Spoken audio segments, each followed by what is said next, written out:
Hello friends, स्वागत है आपका आपके अपने यूट्यूब चैनल सीटेट मंत्रा पर।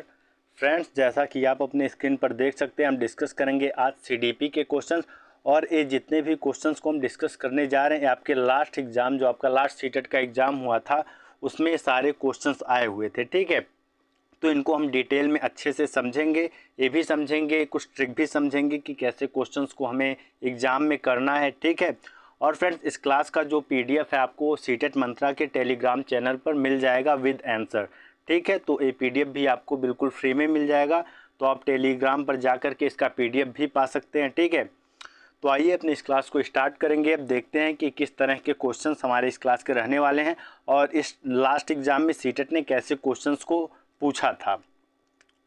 तो सबसे पहला क्वेश्चन देखते हैं, निम्नलिखित में से कौन आंतरिक अप्रेरणा का सही वर्णन करता है। मतलब फ्रेंड्स, आपका मोटिवेशन से क्वेश्चन आया हुआ है, पूछा जा रहा है कि आंतरिक अप्रेरणा का कौन सा वर्णन जो है वो सही से करता है। ठीक है, तो देखिए फ्रेंड्स, जो अप्रेरणा होती है, जो मोटिवेशन होता है, ये दो प्रकार का होता है। एक होता है आपका आंतरिक, और फ्रेंड्स दूसरा वाला जो होता है वो होता है बाहरी। ठीक है, प्रेरणा दो प्रकार की होती है, आंतरिक और बाहरी।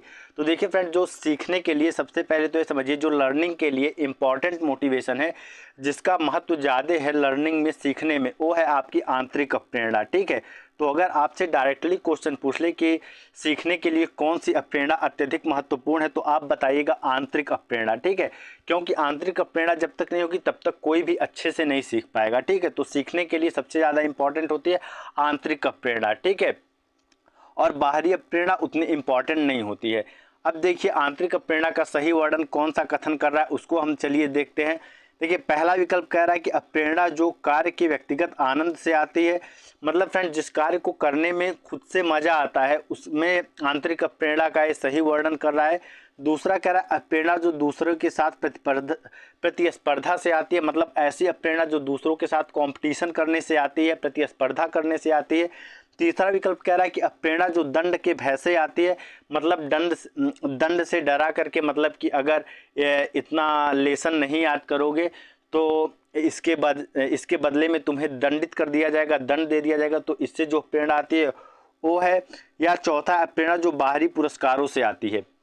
तो देखिए फ्रेंड, जो प्रेरणा होता है, आंतरिक प्रेरणा, वो स्वयं के आनंद के लिए होता है, मतलब सेल्फ एंजॉयमेंट के लिए। मतलब जैसे आपको साइकोलॉजी पढ़ने में इंटरेस्ट है, इसलिए आप साइकोलॉजिस्ट बनना चाहते हैं। ठीक है, तो यहाँ पर आप सेल्फ मोटिवेटेड होंगे, तो यही आंतरिक प्रेरणा होता है। ठीक है, मतलब सेल्फ के लिए, जिस काम को करने में मज़ा आता है, जिस काम में बच्चे की या किसी व्यक्ति की रुचि हो, उस काम को करने के लिए जो प्रेरणा होगी वही आंतरिक प्रेरणा होगी। तो जो व्यक्तिगत आनंद के लिए आती है, जो प्रेरणा व्यक्तिगत आनंद से आती है, वही आपकी आंतरिक प्रेरणा होती है। तो ये विकल्प आपका यहाँ पर जो पहला वाला विकल्प है ये सही है। ठीक है, अब देखिए, दूसरों के साथ प्रतिस्पर्धा, तो देखिए फ्रेंड्स, ये गलत है। प्रतिस्पर्धा से आएगी तो बाहरी प्रेरणा हो जाएगी। और देखिए, प्रतिस्पर्धा जो है, जो कंपटीशन है, इसको हमें क्या करना है, इसको हमें महत्व नहीं देना है। ठीक है, मतलब जहां भी बच्चों के बीच में प्रतिस्पर्धा हो रहा हो, वो विकल्प आपका समझ जाएगा कि गलत हो रहा है। अगर आपसे बाहरी प्रेरणा के संदर्भ में पूछा जाएगा तब ये बात सही हो सकती है, नहीं तो आंतरिक प्रेरणा के संदर्भ में ये कभी भी सही नहीं होगा। और दंड के भय से, तो देखिए फ्रेंड्स, दंड के भय से भी आएगी तो ये भी बाहरी प्रेरणा होगी। और देखिए, जो दंड है, ठीक है, इसको जो हमारा आरटी है, राइट टू एजुकेशन एक्ट 2009 है, ये प्रोहिबिट करता है। ये कहता है कि बच्चों को दंड नहीं दिया जाना चाहिए। अगर कोई टीचर बच्चों को दंडित करता है, दंड देता है, चाहे वो मेंटल हो या फिजिकल हरासमेंट हो, तो उसके ऊपर कार्रवाई होगी, कुछ जुर्माने का भी प्रावधान किया गया है और उसको जेल भी हो सकता है। ठीक है, तो ये बात भी जानिए। और बाहरी पुरस्कारों से या दंड से, तो ये सब किसके लिए, बाहरी प्रेरणा के लिए। ठीक है, तो जो व्यक्तिगत आनंद से आएगी वही आपकी आंतरिक प्रेरणा होगी, आपका इंटरनल मोटिवेशन होगा। ठीक है, तो आंतरिक प्रेरणा से बार बार क्वेश्चन आपका आया हुआ है और आता ही आता रहता है। लेकिन आंतरिक के साथ साथ आप लोग बाहरी को भी समझिएगा अच्छे से, क्योंकि हो सकता है अगली बार बाहरी से पूछ ले। तो बाहरी से जब भी पूछेगा तो क्या होगा, जो व्यक्तिगत आनंद को छोड़ करके जो भी ऑप्शन होंगे वो आपका बाहरी के लिए हो जाएगा। ठीक है, तो अब हम चलते हैं अपने अगले क्वेश्चन पर। अगला क्वेश्चन देखिए, आपसे क्या पूछा जा रहा है, विकास के किस पहलू में तर्क चिंतन और समस्या समाधान की व्याख्या की जाती है। मतलब फ्रेंड्स, विकास का कौन सा पहलू है, कौन सा पक्ष है जिसके अंतर्गत कोई बच्चा या व्यक्ति तर्क करता है, चिंतन करता है या समस्या समाधान करता है। पहला विकल्प कह रहा है संज्ञानात्मक विकास, दूसरा कह रहा है नैतिक विकास, तीसरा कह रहा है गतिक विकास, चौथा कह रहा है आपका सामाजिक विकास। तो देखिए फ्रेंड, जो तर्क हो गया और समस्या समाधान हो गया या फिर चिंतन हो गया, थिंकिंग हो गई, ये सब किस पक्ष से जुड़े हुए हैं? ये सब फ्रेंड्स संज्ञानात्मक विकास के, कॉग्निटिव डेवलपमेंट के क्या है, पहलू हैं। ठीक है, उससे जुड़े हुए। क्यों? क्योंकि देखिए संज्ञानात्मक विकास का मतलब क्या होता है कि जो भी माइंड लेवल पे जो भी डेवलपमेंट होता है, जैसे चाहे लैंग्वेज का डेवलपमेंट हो या कोई इमोशनल चीज़ें हों उन सभी का, या फिर किसी चीज़ का थिंकिंग, जो सारी चीज़ें हमारे दिमाग में चलती हैं वो किससे जुड़ी होती हैं? संज्ञानात्मक विकास से। अब देखिए, चाहे तर्क हो गया, तर्क मतलब रीजनिंग हो गया, या फिर थिंकिंग हो गया मतलब आपका चिंतन हो गया, या समस्या समाधान हो गया, प्रॉब्लम सॉल्विंग हुआ, ये सब कहाँ से होता है? ये सब होता है आपके दिमाग से। तो दिमाग से जुड़ा हुआ कौन सा विकास है? वो कहलाता है आपका संज्ञानात्मक विकास। मतलब आपका जो मेंटल डेवलपमेंट है उसी का ही एक पक्ष है आपका कॉग्निटिव डेवलपमेंट। तो ये सारी चीज़ें कहाँ से संबंधित है? संज्ञानात्मक विकास कॉग्निटिव डेवलपमेंट से संबंधित है। ठीक है, अब देखिए नैतिक विकास आपका हो गया, गतिक विकास हो गया, सामाजिक विकास हो गया, तो ये भी आपके विकास के पहलू हैं। ठीक है, आपसे मतलब क्वेश्चन डायरेक्टली पूछा जाता है कि विकास के जो महत्वपूर्ण पहलू हैं वो कौन कौन से हैं, प्रमुख पहलू कौन कौन से हैं। तो आप लोग इसका आंसर बताएगा PCSE। इससे आप याद रख सकते हैं कि विकास के जो 4 पहलू होते हैं, जो मेन पहलू हैं, वो सबसे महत्वपूर्ण पहलू हैं, वो ये 4 पहलू हैं। PCSE से आप इसे याद रखेंगे। P से हो गया आपका फिजिकल मतलब आपका शारीरिक विकास, C से हो गया आपका कॉग्निटिव मतलब संज्ञानात्मक विकास, S से हो गया आपका सोशल मतलब सामाजिक विकास, E से हो गया आपका इमोशनल मतलब आपका इमोशनल को कह सकते हैं कि इमोशनल डेवलपमेंट जो होता है आपका मतलब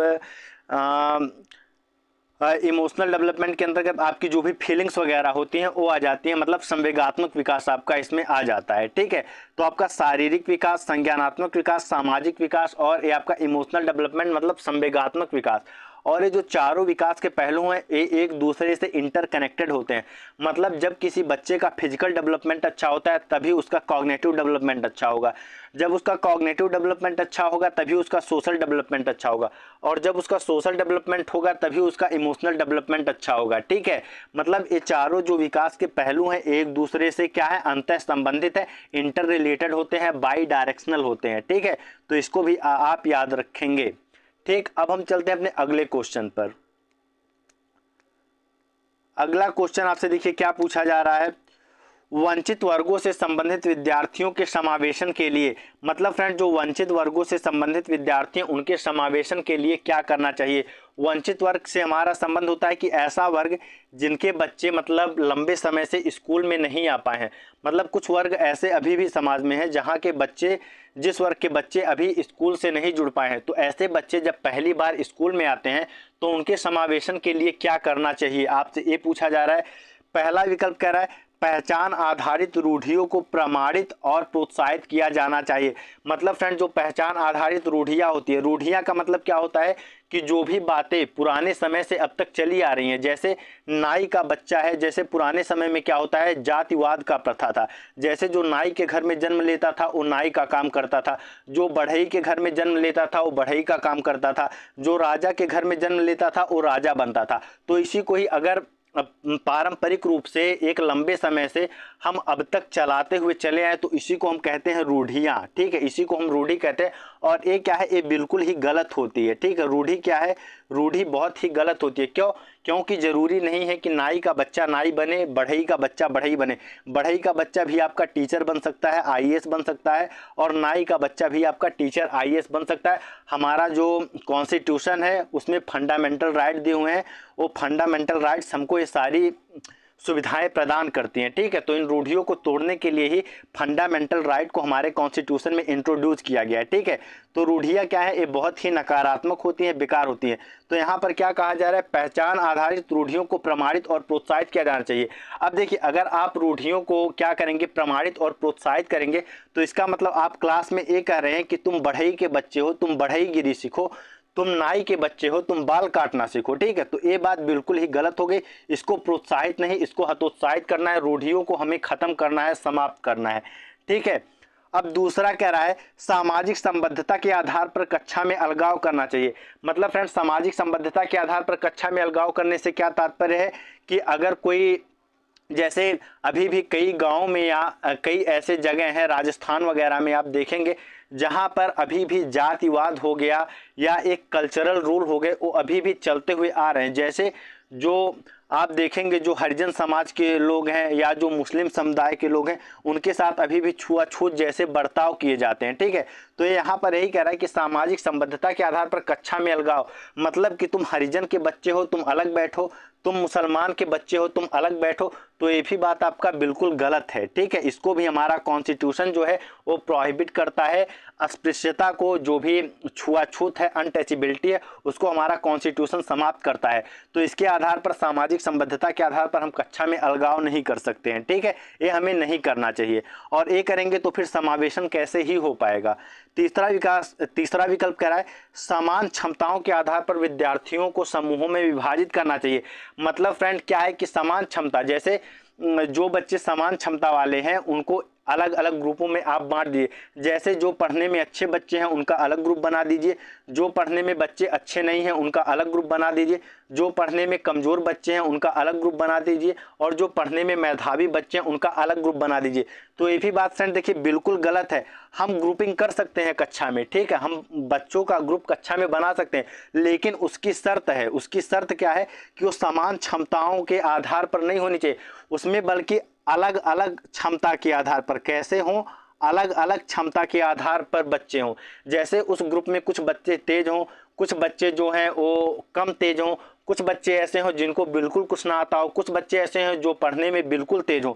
तो ऐसे अलग अलग प्रकार के अलग अलग क्षमताओं के आधार पर हमें ग्रुप बनाना है, समान क्षमताओं के आधार पर हमें ग्रुप नहीं बनाना है। ठीक है, सेम एबिलिटी बेस्ड ग्रुपिंग नहीं करनी है हमको। अगर ग्रुपिंग करनी है तो अलग अलग एबिलिटी बेस्ड वाले बच्चों की ग्रुपिंग करनी है। तो ये भी बात आपका गलत हो गया। अब देखिए चौथा विकल्प क्या कह रहा है, विविध परंपराओं के प्रति जागरूकता और संवेदनशीलता को बढ़ावा देना चाहिए।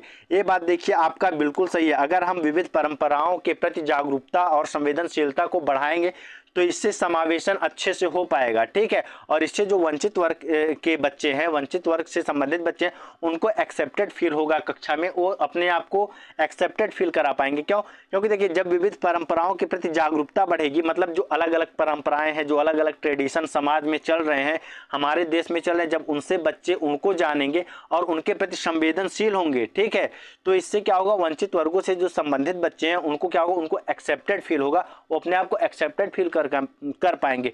क्यों? क्योंकि देखिए जब विविध परंपराओं, जैसे कुछ जगह की परंपराएं क्या है, अलग अलग परंपराएं हैं। कहीं पर होली मनाया जाता है, कहीं पर ईद मनाया जाता है, कहीं पर आपका क्रिसमस मनाया जाता है। तो इन सब परंपराओं के प्रति जब बच्चे जागरूक होंगे और संवेदनशील होंगे तो एक दूसरे के कल्चर का, एक दूसरे के संस्कृति का सम्मान करना सीखेंगे। ठीक है, तो अगर हम इस परंपराओं के प्रति बच्चों को जागरूक करेंगे और संवेदनशील बनाएंगे तो इससे जो वंचित वर्ग के समूह के बच्चे हैं उनके प्रति जो कक्षा में अन्य बच्चे हैं उनकी भी संवेदनशीलता बढ़ेगी। ठीक है, और ये बच्चे अपने आप को एक्सेप्टेड फील करेंगे। तो यहाँ पर आपका चौथा विकल्प सही हो जाता है। ठीक है, अब हम चलते हैं अपने अगले क्वेश्चन पर, चौथे क्वेश्चन पर। देखिए चौथा क्वेश्चन आपसे क्या पूछा जा रहा है, ये भी आपका समावेशी शिक्षा से ही आया हुआ है। ठीक है, निम्नलिखित में से कौन सा कथन समावेशी शिक्षा के बारे में सही नहीं है। देखिए क्या पूछा जा रहा है, सही नहीं है। 3 कथन होंगे जो सही होंगे, 1 कथन ऐसा होगा जो सही नहीं होगा। तो देखिए फ्रेंड्स, समावेशी शिक्षा का मतलब क्या होता है। ठीक है, समावेशी शिक्षा का मतलब होता है, इंक्लूसिव एजुकेशन का मतलब होता है कि एजुकेशन अंडर वन अम्ब्रेला। ठीक है, मतलब बच्चा कैसा भी हो, बच्चा गरीब घर का हो, बच्चा अमीर घर का हो, बच्चा पढ़ने में तेज हो, बच्चा पढ़ने में कमज़ोर हो, बच्चा किसी भी तरह का हो, उसको हमको एक ही क्लास में पढ़ाना है, एक ही छत के नीचे पढ़ाना है। बच्चे में किसी भी प्रकार का भेदभाव बच्चों के साथ नहीं करना है।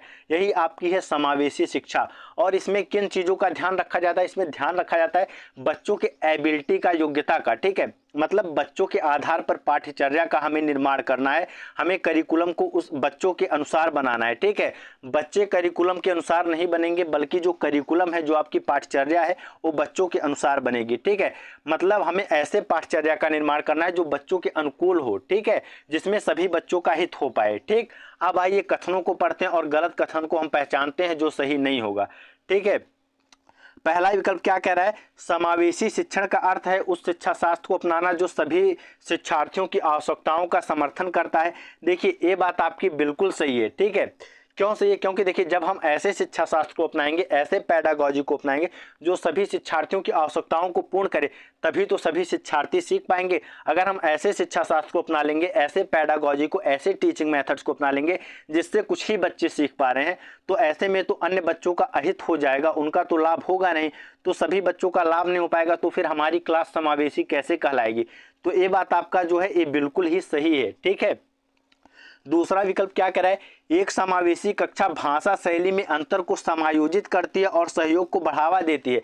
देखिए फ्रेंड्स, ये भी बात आपका बिल्कुल सही है। ठीक है, जैसे अगर आपकी कक्षा समावेशी कक्षा है, इंक्लूसिव क्लासरूम है, तो वहां पर भाषा शैली में अंतर आएगा, स्वाभाविक सी बात है। ठीक है, क्योंकि कुछ बच्चे होंगे, ठीक है, क्योंकि कुछ बच्चे होंगे जो हिंदी बोलने वाले होंगे, कुछ बच्चे होंगे जिनका उर्दू पे पकड़ अच्छा होगा, क्योंकि प्राइमरी स्तर के बच्चे हैं तो उनके घर पे जिन भाषा का प्रयोग ज़्यादा होगा वही भाषा वो सीख करके आएंगे। तो कुछ बच्चे होंगे जिनका हिंदी अच्छा होगा, कुछ बच्चों का ऐसा हो सकता है जो पंजाब से आया हो कोई बच्चा तो उसका पंजाबी अच्छा हो सकता है। तो समावेशी कक्षा में आपका भाषा शैली में अंतर आएगा। ठीक है, तो इस भाषा शैली को क्या करना है, हमें समायोजित कर लेना है और सहयोग को बढ़ावा देना है। ठीक है, ये बात आपका बिल्कुल सही है, क्योंकि अगर भाषा शैली में अंतर को आप समायोजित नहीं करेंगे और सहयोग का बढ़ावा नहीं देंगे, इसके आधार पर आप विभेद करना शुरू कर देंगे, तो क्या है, तो फिर आपकी कक्षा समावेशी कहाँ ही रह जाएगी। ठीक है, तो ये भी बात आपका बिल्कुल सही है।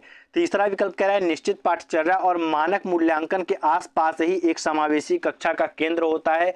ठीक है, तो देखिए फ्रेंड, जो लोग पहले से पढ़ते आ रहे हैं सीटेट मंत्रा पर, उनको मैंने बताया हुआ था जिस विकल्प में ही शब्द दिख जाए, ठीक है, वो विकल्प आपका नकारात्मक होता है, निगेटिव होता है, गलत होता है। देखिए, निश्चित पाठ्यचर्या और मानक मूल्यांकन के आसपास ही एक समावेशी शिक्षा का केंद्र होता है। तो देखिए फ्रेंड्स, ऐसा नहीं, निश्चित पाठ्यचर्या, अगर आप पाठ्यचर्या को निश्चित कर देंगे और मूल्यांकन को मानक मूल्यांकन के आधार पर आसपास कर देंगे, तो फिर समावेशी शिक्षा कैसे ही आपका सफल हो पाएगी। क्योंकि पाठ्यचर्या कैसी चाहिए, निश्चित नहीं होनी चाहिए। पाठ्यचर्या जो है ये आपका फ्लेक्सिबल होना चाहिए। जैसे जिस बच्चे को जिस आधार पर सिखाना है, जिसकी आवश्यकता उसको वो सिखा दीजिए। ठीक है, ऐसा नहीं है कि पाठ्यचर्या एकदम फिक्स्ड हो। पाठ्यचर्या में क्या होना चाहिए, आपका फ्लेक्सिबिलिटी होनी चाहिए, लचीलापन होना चाहिए। और आपका अगर आप ये कुछ भी नहीं समझ पाए हैं, तो मैंने आपको जो लोग पढ़ते हुए आए हैं उनको बताया हुआ था कि जिस विकल्प में ही दिख जाए उसको समझ जाना है कि नकारात्मक है, क्योंकि जो ही शब्द है ये एक तरफ लेकर के जाता है और ऐसा विकल्प कभी भी सही नहीं होता है जो आपको एक ही दिशा में लेकर के जाए। एक ही दिशा में ले जाने का अर्थ है कि ये आपको कठोरता की ओर लेकर के जाता है, और हमें कठोरता की ओर कभी नहीं जाना है, हमें लचीलेपन की ओर जाना है, फ्लेक्सिबिलिटी की ओर जाना है। तो ये विकल्प आपका गलत हो गया, और जो गलत है वही सही है, क्योंकि हमसे गलत ही पूछा गया है। ठीक है, अब चौथा विकल्प देखते हैं क्या है, समावेशी शिक्षण का अर्थ है ऐसे तरीकों से शिक्षण जो बहिष्कृत ना करे। तो ये बात फ्रेंड देखिए बिल्कुल सही है, बहिष्कृत ना करे मतलब ऐसा शिक्षण होना चाहिए। समावेशी शिक्षण का अर्थ है कि जो बच्चों को बहिष्कृत ना करे। बहिष्कृत का मतलब जिसमें बच्चे अपने आप को अनएक्सेप्टेड ना फील करें। ऐसा ना हो कि कक्षा के 20 बच्चे जो है वो रुचि से सीख रहे हैं और 10 बच्चे ऐसा है जो सीखने में असमर्थ हैं, आपको आपके पढ़ाए आप जो पढ़ा रहे हैं उसको सीख ही नहीं पा रहे हैं। ठीक है, तो समावेशी शिक्षा का अर्थ ये होता है कि सभी बच्चे सीख पाएं। ठीक है, कोई भी बच्चा अपने आप को बहिष्कृत ना समझे। ठीक, तो ये भी बात सही है। तो यहाँ पर आपका तीसरा विकल्प सही है, क्योंकि हमसे गलत पूछा गया है। ठीक है, अब हम चलते हैं अपने अगले क्वेश्चन पर, पांचवें क्वेश्चन पर। पांचवा क्वेश्चन देखिए आपसे क्या पूछा जा रहा है। पांचवा क्वेश्चन आपसे पूछा जा रहा है फ्रेंड्स, कक्षा में खेल प्रतियोगिता में हिस्सा लेते समय, ठीक है, कक्षा में खेल प्रतियोगिता में हिस्सा लेते समय तनुज अपने दोस्त से कहता है कि वह भाला फेंकने में हिस्सा लेगा और रस्सी कूदने में उसकी बहन हिस्सा ले सकती है, क्योंकि वह लड़की है। लड़कियां भाला नहीं फेंक सकती। यह किसको प्रदर्शित करता है। मतलब फ्रेंड्स, कोई लड़का है, ठीक है, कोई लड़का है जो कोई प्रतियोगिता आयोजित की जा रही है स्कूल में, उसमें वो अपने दोस्त से कहता है, वो अपने दोस्त तनुज से क्या कहता है कि वो भाला फेंकने में हिस्सा लेगा और उसकी जो बहन है उसकी जो बहन है वो किसमें हिस्सा लेगी, वो रस्सी कूदने में हिस्सा लेगी। ऐसा क्यों है, क्योंकि जो लड़कियां हैं वो भाला नहीं फेंक सकती हैं, और जो वो भाला नहीं फेंक सकती हैं, वो केवल रस्सी ही कूद सकती हैं। तो एक किस चीज को प्रदर्शित कर रहा है, ठीक है। आपका पहला विकल्प कह रहा है जेंडर समानता, दूसरा कह रहा है जेंडर समता, तीसरा कह रहा है जेंडर रूढ़िवादिता, और चौथा कह रहा है जेंडर संबद्धता। तो देखिए फ्रेंड्स, इस तरह का जो चीजें होती है इसको हम कहते हैं जेंडर रूढ़िवादिता, ठीक है। जेंडर रूढ़िवादिता, अभी मैं रूढ़िवादिता को आपको ऊपर भी समझाया हूं कि ऐसी चीजें जो पारंपरिक रूप से पहले हो रही थी और आज भी समाज में होते हुए चली आ रही है, और जो कि नहीं होने चाहिए, उन्हीं को हम रूढ़िवादिता कहते हैं। तो यहाँ पर क्या प्रदर्शित किया जा रहा है, यहाँ पर जेंडर रूढ़िवादिता को ही प्रदर्शित किया।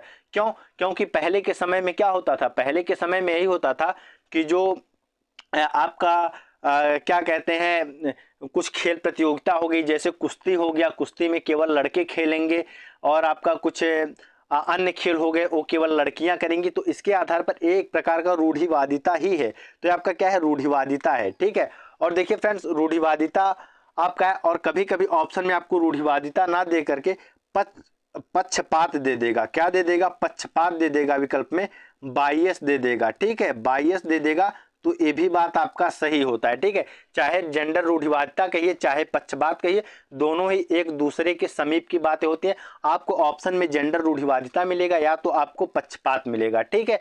तो आपको कंफ्यूज नहीं होना है, ठीक है। तो ये आपका क्या है, ये आपकी जो जेंडर रूढ़िवादिता को दर्शा रहा है। कोई भी ऐसा काम हो समाज में, जैसे अगर कह दिया जाए कि पिंक कलर का कपड़ा है उसे केवल लड़की पहनेगी, और आपका ब्लैक कलर का कपड़ा है उसे केवल लड़का पहनेगा, तो ये भी रूढ़िवादिता को दर्शाता है। अगर कह दिया जाए किचन में खाना लड़की बनाएगी और ऑफिस में काम लड़का करेगा, तो ये भी आपका जेंडर रूढ़िवादिता को दर्शाता है, ठीक है। ये सब आपकी क्या है, जेंडर रूढ़िवादिता है। और आपका एक होता है फ्रेंड्स पूर्वाग्रह, ठीक है। एक तो होता है रूढ़िवादिता पक्षपात, और एक होता है पूर्वाग्रह। तो पूर्वाग्रह को भी समझ लीजिए, क्योंकि या तो रूढ़िवादिता से प्रश्न आएगा या तो पूर्वाग्रह से आपका प्रश्न आ जाता है, ठीक है। तो पूर्वाग्रह को समझ लेते हैं हम कि आपका पूर्वाग्रह क्या होता है। तो देखिए फ्रेंड्स, पूर्वाग्रह क्या है, आपका पूर्वाग्रह आपका है स्टीरियोटाइप, ठीक है। ये भी आपका फ्रेंड्स इसी प्रकार का रूढ़िवादिता प्रकार का ही होता है, ठीक है। रूढ़िवादिता में क्या होता है फ्रेंड्स कि जो ट्रेडिशन है, ठीक है, जो ट्रेडिशन है वो आपका पुराने समय से चला आएगा, ठीक है, पुराने समय से चलता हुआ आ रहा है। लेकिन पूर्वाग्रह में क्या होता है फ्रेंड्स कि पुराने समय से नहीं भी चल रहा है, लेकिन कुछ लोग क्या करते हैं, इसको एक्वायर किए हुए बैठे हैं। मतलब इसका प्रचलन समाज में खत्म हो गया है, लेकिन कुछ लोग इसको अभी भी मानते हैं। तो आपका ये कहलाता है पूर्वाग्रह स्टीरियोटाइप। ये भी इसी प्रकार का ही होता है, जैसे आपका रूढ़िवादिता होता है, इसी से ही संबंधित ये भी आपका होता है, ठीक है। अब फ्रेंड देखिए, और भी यहाँ से आपका कुछ क्वेश्चन आता है, तो और भी समझते हैं। जैसे जेंडर को लेकर के और भी क्वेश्चन आपका आता है, तो सब कुछ यहीं पर हम समझ लेते हैं, जिससे आगे हमें परेशानी ना हो, ठीक है। अब देखिए, आपसे नॉर्मली प्रश्न पूछा जाता है आपसे दो शब्दों को लेकर के। एक शब्द है आपका जेंडर, ठीक है, और दूसरा शब्द है फ्रेंड्स आपका सेक्स, ठीक है। जेंडर है और सेक्स है, यहाँ से भी आपका क्वेश्चन आता है। पूछा जाता है कि जेंडर कैसी संरचना है और सेक्स कैसा संरचना है। तो अगर आपसे पूछा जाएगा जेंडर कैसी संरचना है, तो ये फ्रेंड्स कैसी संरचना है, ये आपकी सामाजिक संरचना है। कैसी संरचना है, ये आपकी सामाजिक संरचना है। और सेक्स कैसी संरचना है, सेक्स आपकी जैविक संरचना है, ठीक है। मतलब फ्रेंड्स, कोई आप ऐसे समझिए, कोई जब बच्चा पैदा होता है, ठीक है, तो उसका सेक्स क्या होगा वो पहले से निर्धारित होता है, ठीक है। कोई बच्चा पैदा होता है तो उसका सेक्स क्या है वो जन्म के समय ही निर्धारित हो जाता है, ठीक है। लेकिन जो जेंडर है ये समाज के द्वारा उसको दिया जाता है, ठीक है। क्योंकि लड़की और लड़का हम लोग बनाए हैं, लड़की और लड़का कोई जैविक प्रावधान नहीं है, इसको नेचर ने नहीं बनाया है, इसको प्रकृति ने नहीं बनाया है। तो जेंडर जो है ये आपका कैसा होता है, ये सामाजिक होता है, क्योंकि लड़की और लड़का हमारे द्वारा बनाया गया है, समाज के द्वारा बनाया गया है। लेकिन जो सेक्स है ये आपके नेचर के द्वारा बनाया गया है, आपके प्रकृति के द्वारा बनाया गया है। तो सेक्स आपका क्या होता है, जैविक संरचना होता है, और आपका जेंडर जो है फ्रेंड्स आपका सामाजिक संरचना होता है, ठीक है। इसको समझ गए होंगे, यहाँ से भी आपका डायरेक्टली क्वेश्चन आता है। और यहाँ पर एक चीज को और समझ लीजिए, वहां से भी आपका सामाजिकरण से क्वेश्चन आता है। आपसे सीधा सीधा पूछा जाता है कि एजेंसी से, मतलब सोशलाइजेशन की एजेंसी से आपका क्वेश्चन पूछा जाता है। वहां पर क्या पूछा जाता है, आपका प्राइमरी एजेंसी से क्वेश्चन पूछा जाता है, ठीक है, प्राइमरी एजेंसी से। और आपका सेकेंडरी एजेंसी से क्वेश्चन पूछा जाता है, कहां से, सेकेंडरी एजेंसी से क्वेश्चन पूछा जाता है। तो देखिए फ्रेंड्स, आप केवल प्राइमरी याद रखिए, सेकेंडरी ऑटोमेटिकली याद हो जाएगा। जो प्राइमरी में नहीं आता है वो आपका सेकेंडरी में चला जाता है। प्राइमरी एजेंसी क्या होती है आपकी, सोशलाइजेशन की, सामाजिकरण की। तो वो होता है फ्रेंड्स आपका फैमिली। क्या होता है? फैमिली होता है, ठीक है, फैमिली होता है। और देखिए फैमिली के साथ साथ एक दिन का मैं क्वेश्चन पेपर देख रहा था, तो वहाँ पे ऑप्शन में दिया हुआ था फैमिली, और फैमिली के साथ साथ पेरेंट्स भी दिया हुआ था, ठीक है। तो आप लोग पेरेंट्स भी ध्यान रखिएगा, पेरेंट्स भी होता है, पेरेंट्स भी होता है, क्योंकि आपकी जो फैमिली में ही तो पेरेंट्स रहते हैं। तो आपकी फैमिली, परिवार और माता पिता जो है वो आपके प्राथमिक समाजीकरण के एजेंसी के अंतर्गत आते हैं। और द्वितीयक या गौण के अंतर्गत आपका स्कूल आ जाता है, ठीक है, स्कूल आ जाता है, नेबरहुड आ जाता है, पास पड़ोस आ जाता है, और आपका मीडिया आ जाता है, ठीक है। तो इसको भी आप याद रखिएगा, यहां से बाहर आपका समाजीकरण से कोई भी क्वेश्चन नहीं जाएगा, ठीक है। अब हम चलते हैं अपने अगले क्वेश्चन पर। अगला क्वेश्चन देखिए आपका क्या पूछा जा रहा है।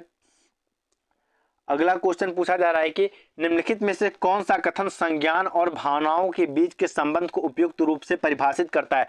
मतलब फ्रेंड्स, आपसे पूछा जा रहा है कि संज्ञान जो होता है, जो कॉग्निशन होता है, और जो भावनाएं होती हैं, जो इमोशन होता है, उनके बीच का संबंध कैसा होता है, और कौन सा कथन उनको उपयुक्त रूप से परिभाषित कर रहा है।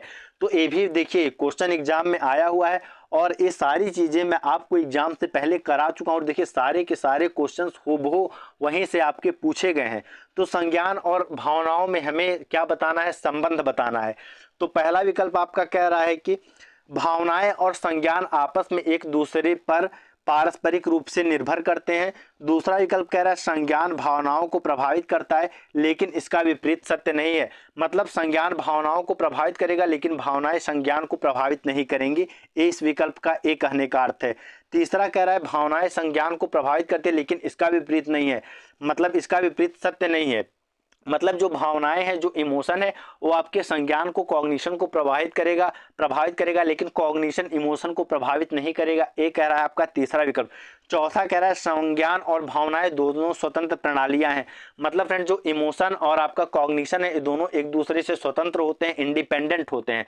तो देखिए इमोशन और कॉग्निशन जो होता है, जो आपका संज्ञान और भावनाएं, ये एक दूसरे से जुड़ी हुई होती हैं, बाई डायरेक्शनल होती हैं, ठीक है। कैसी होती हैं? बाई डायरेक्शनल होती हैं, बाई डायरेक्शनल होती हैं।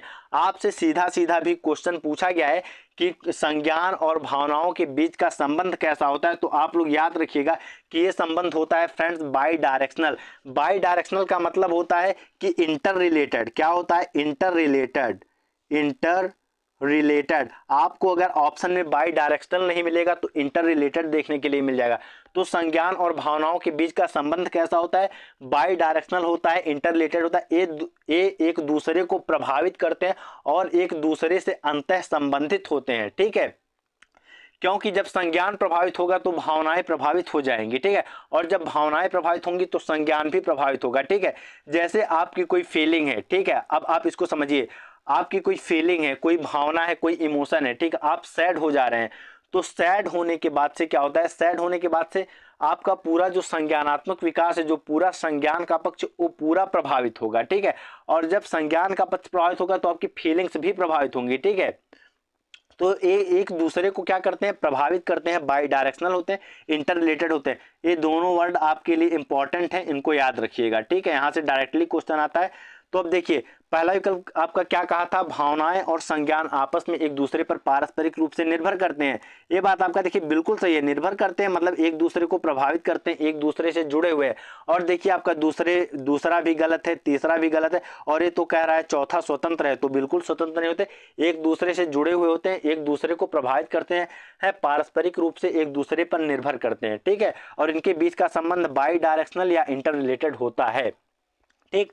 अब हम चलते हैं अपने अगले क्वेश्चन पर।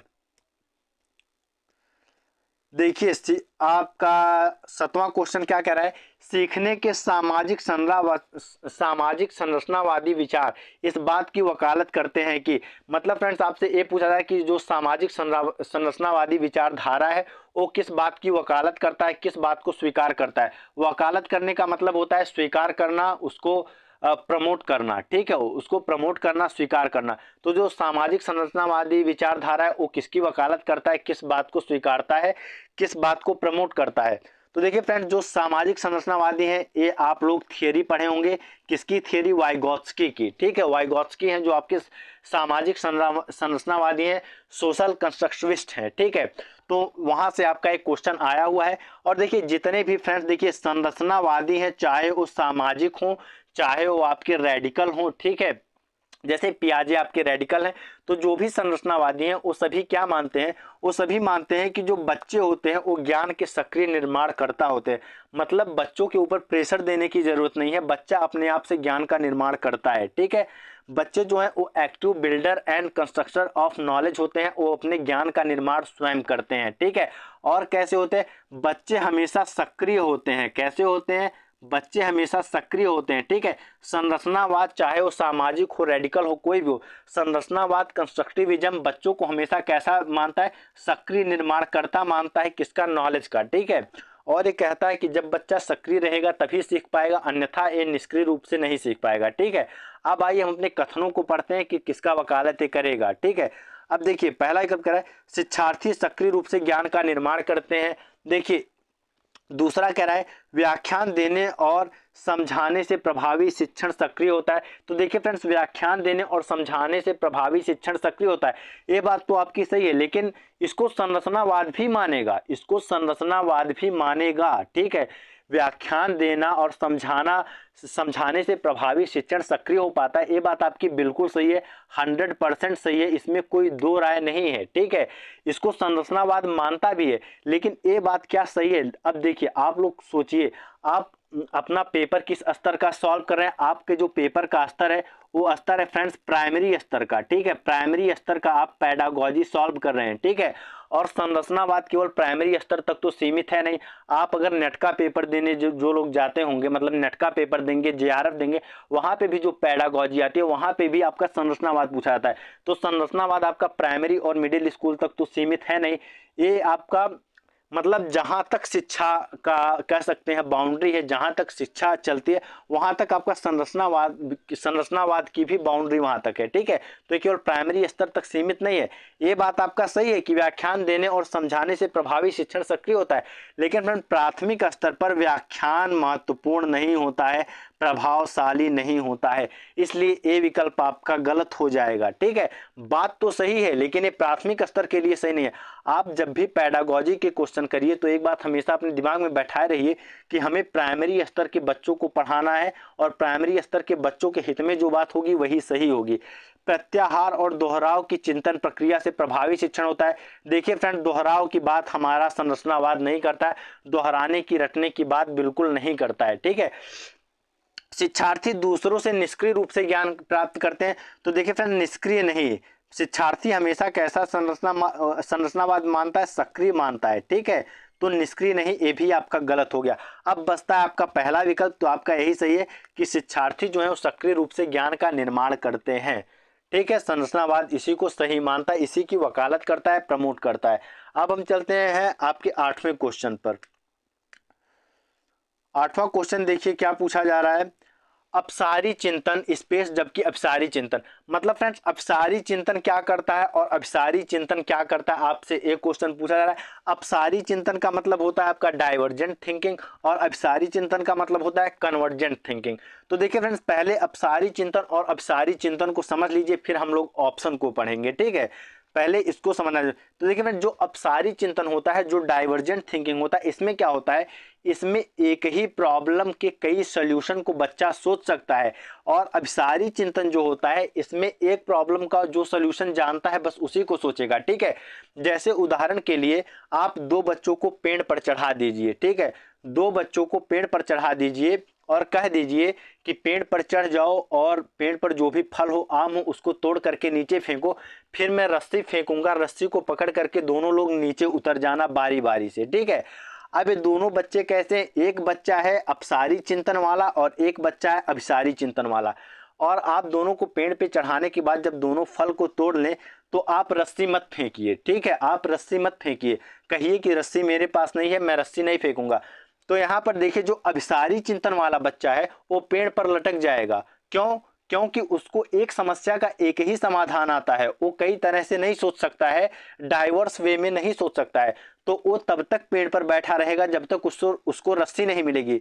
लेकिन जो अपसारी चिंतन वाला बच्चा है वो क्या करेगा, रस्सी के अभाव में, रस्सी के ना मिलने पर वो अन्य तरीकों को भी आजमाएगा। ठीक है, वो सोचेगा कि मैं डाली पकड़ के नीचे उतर सकता हूँ क्या, या फिर कहेगा अगर रस्सी नहीं मिल रही है तो कहीं से आसपास से सीढ़ी मांग करके लाओ या और कोई व्यवस्था करो। लेकिन अपसारी चिंतन वाला बच्चा पेड़ पर अटके का अटका रहेगा। ठीक है, तो अपसारी चिंतन और अपसारी चिंतन में आपका यही संबंध होता है।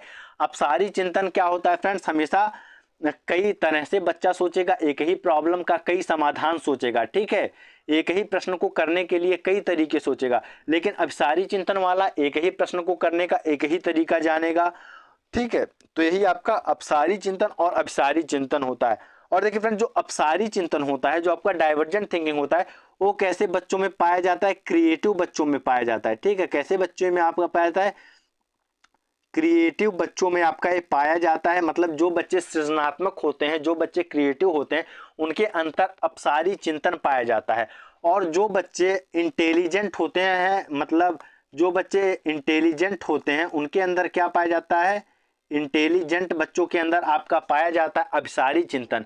लेकिन देखिए फ्रेंड्स, जो आपका क्रिएटिव बच्चा होगा वो इंटेलिजेंट भी हो सकता है, लेकिन इंटेलिजेंट बच्चा क्रिएटिव हो ये जरूरी नहीं है। ठीक है, ये भी बात को आप ध्यान रखिएगा कि जो क्रिएटिव बच्चा है, जो सृजनात्मक बच्चा है, वो आपका इंटेलिजेंट होगा 100%, लेकिन इंटेलिजेंट बच्चा क्रिएटिव हो इसकी कोई गारंटी नहीं है। ठीक है, तो जो लोग कहते हैं ना कि बहुत इंटेलिजेंट है, बहुत इंटेलिजेंट है, इस शब्द को यूज करना मुझे लगता है गलत है। ठीक है, क्योंकि अगर कोई बच्चा इंटेलिजेंट होगा तो वो एक निश्चित मतलब कह सकते हैं दायरे तक ही विकास करेगा। ठीक है, क्योंकि उसके पास एक प्रॉब्लम को सॉल्व करने का एक ही तरीका है। लेकिन जो बच्चा क्रिएटिव है, सृजनात्मक है, उसको एक प्रॉब्लम को कई तरीके से सॉल्व करेगा तो करेगा ही, साथ ही साथ में ये इंटेलिजेंट भी होगा। ठीक है, तो क्रिएटिव बच्चे जो होते हैं फ्रेंड्स, वो इंटेलिजेंट बच्चों से ज़्यादा बुद्धिमान माने जाते हैं, ज़्यादा तर्कशील माने जाते हैं। ठीक है, तो अपसारी चिंतन किससे संबंधित है, क्रिएटिविटी से, और आपका अपसारी चिंतन इंटेलिजेंस से संबंधित है। अपसारी चिंतन में एक ही समस्या का कई समाधान बच्चा ढूंढेगा, अपसारी चिंतन वाला, और अपसारी चिंतन वाला बच्चा एक समस्या का एक ही समाधान जान पाएगा। ठीक है, अब आइए अपने विकल्पों को पढ़ते हैं। एक ही समाधान पर स्थित है, मतलब जो अपसारी चिंतन है वो एक ही समाधान पर स्थित है, और जो आपका अभिसारी चिंतन है कई उत्तरों को प्रोत्साहित करता है। तो देखिए ये बात गलत है, क्योंकि ये बात उल्टी कही जा रही है। ठीक है, अपसारी चिंतन कई उत्तरों को प्रोत्साहित करता है और आपका अभिसारी चिंतन एक ही समाधान पर स्थिर रहता है। ठीक है, दूसरा विकल्प आपका क्या कह रहा है, दूसरा विकल्प कह रहा है गणितीय क्षमताओं को बढ़ावा देता है, मौखिक क्षमताओं को बढ़ावा देता है। तो देखिए फ्रेंड्स, गणितीय क्षमताओं को बढ़ावा देता है, इसका संबंध देखिए, अगर गणितीय क्षमताओं की बात करें तो इसका संबंध इंटेलिजेंट मतलब अभिसारी चिंतन और अपसारी चिंतन दोनों से हो पाएगा।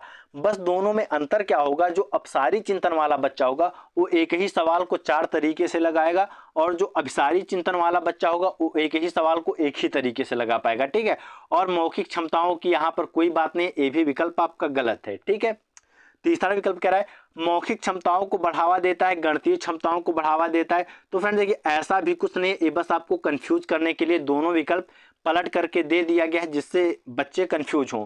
चौथा विकल्प कह रहा है कई उत्तरों को प्रोत्साहित करता है, एक ही समाधान पर स्थित है। तो देखिए फ्रेंड्स, अपसारी चिंतन जो आपका डाइवर्जेंट थिंकिंग है वो कई उत्तरों को प्रोत्साहित करता है, और जो आपका अपसारी चिंतन है वो एक ही समाधान पर स्थिर है। तो यहाँ पर आपका चौथा विकल्प सही हो जाता है। ठीक है, अपसारी चिंतन और अपसारी चिंतन को आप अच्छे से समझ गए होंगे। ठीक है, अब हम चलते हैं अपने अगले क्वेश्चन पर, अगले क्वेश्चन को करते हैं। ठीक है, अगला क्वेश्चन देखते हैं।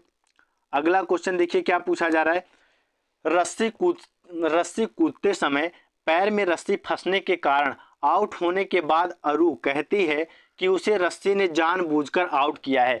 जीन पियाजे के संज्ञानात्मक विकास सिद्धांत की किस अवस्था में बच्चे इस तरह के तर्क देते हैं। मतलब फ्रेंड्स, कोई बच्ची है अरु, ठीक है, जो रस्सी कूद रही थी, ठीक है, और उस समय फंस जाती है और फंस करके आउट हो जाती है। ठीक है, और आउट होने के बाद अरु क्या कहती है कि जो अरु आउट हुई है, इसके आउट होने का कारण ये है कि रस्सी जो है उसे जानबूझकर आउट कर दी है। ठीक है, अरु का तर्क क्या है, अरु का तर्क है कि रस्सी ने उसे आउट कर दिया जानबूझकर। ठीक है, जो कि फ्रेंड्स आप सभी लोग जानते हैं रस्सी तो किसी को जानबूझकर आउट करेगा नहीं, क्योंकि रस्सी एक निर्जीव चीज है, वो क्या ही किसी को आउट करेगा।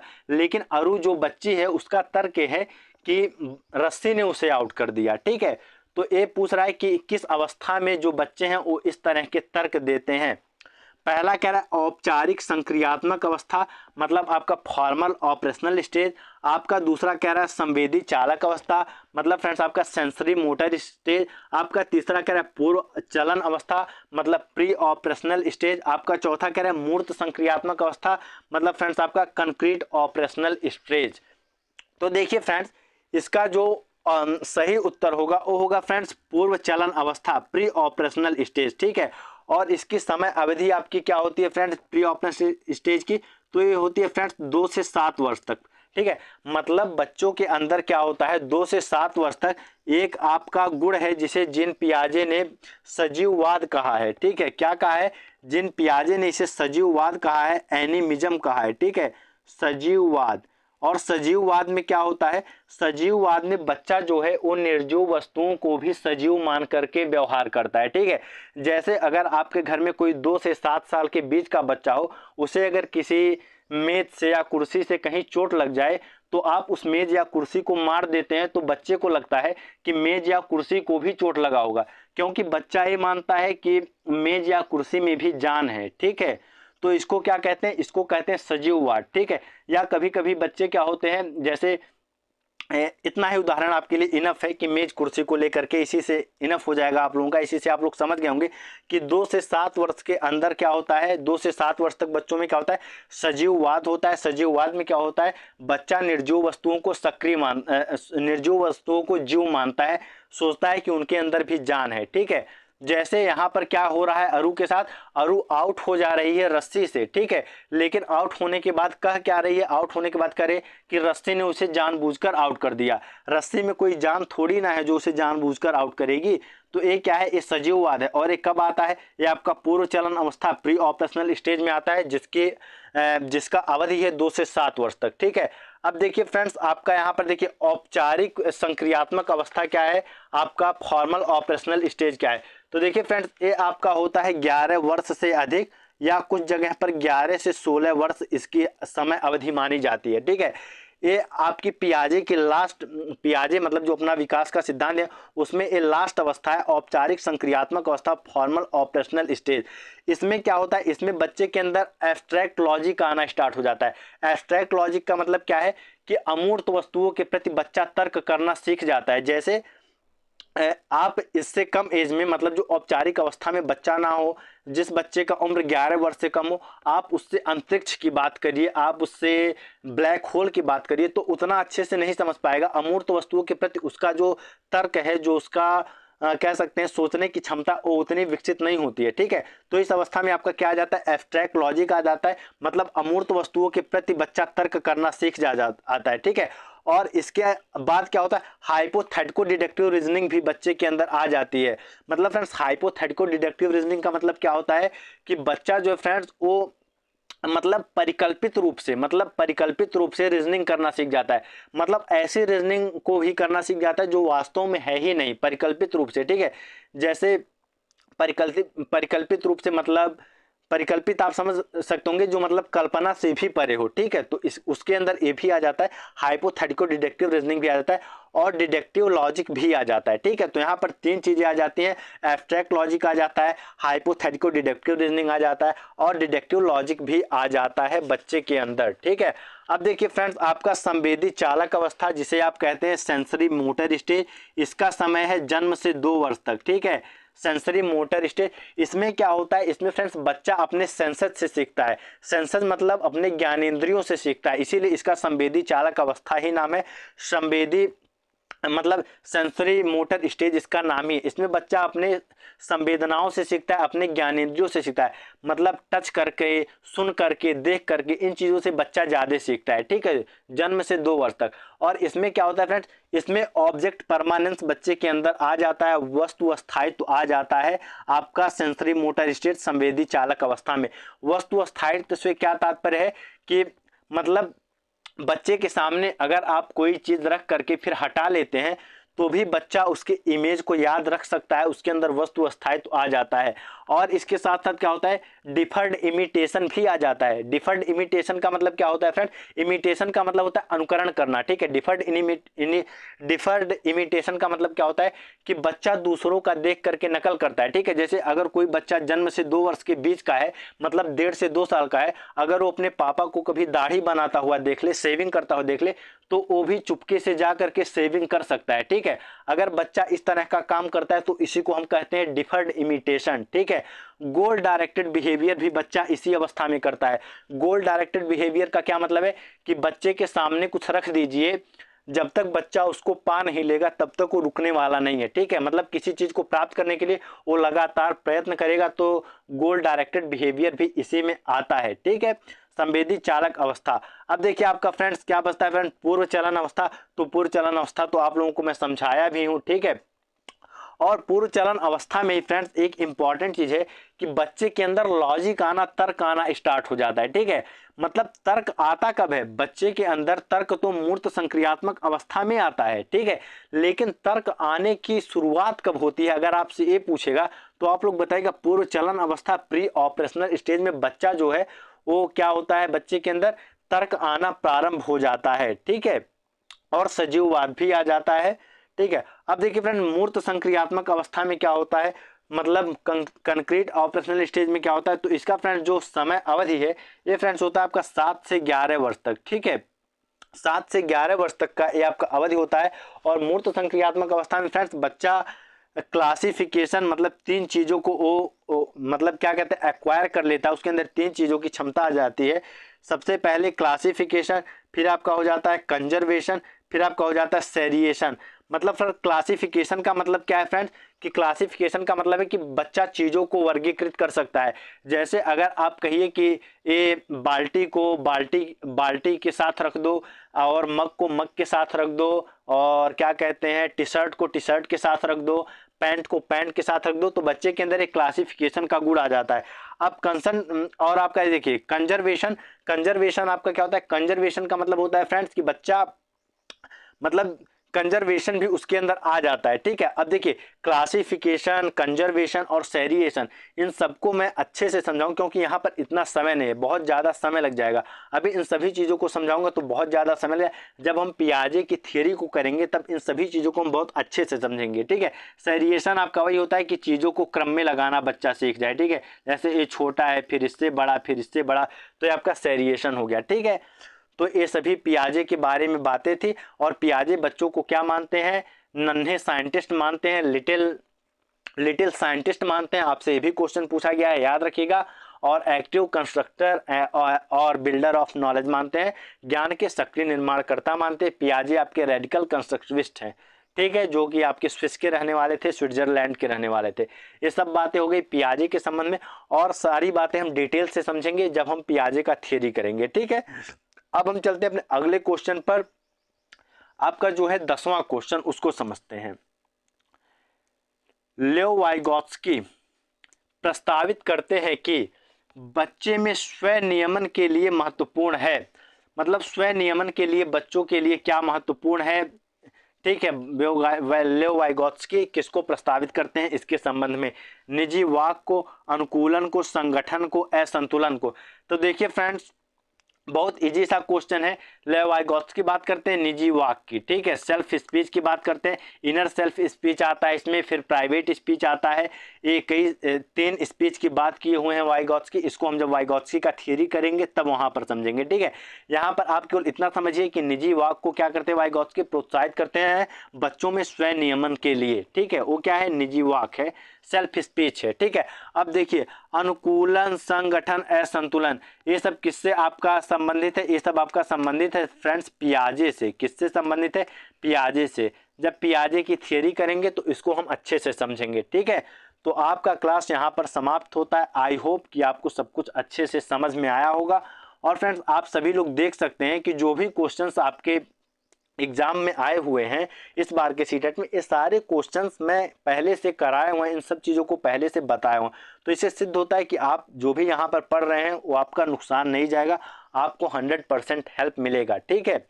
तो क्लास को एंजॉय करिए, अपने और भी दोस्तों के साथ जो तैयारी करें उनके साथ शेयर करिए, वीडियो को लाइक करिए, और अगर आप चैनल पर नए होंगे तो वीडियो को सब्सक्राइब करना बिल्कुल भी मत भूलिएगा। तो फ्रेंड्स, यहाँ तक बने रहने के लिए थैंक यू सो मच। हम फिर मिलेंगे अगली क्लास में।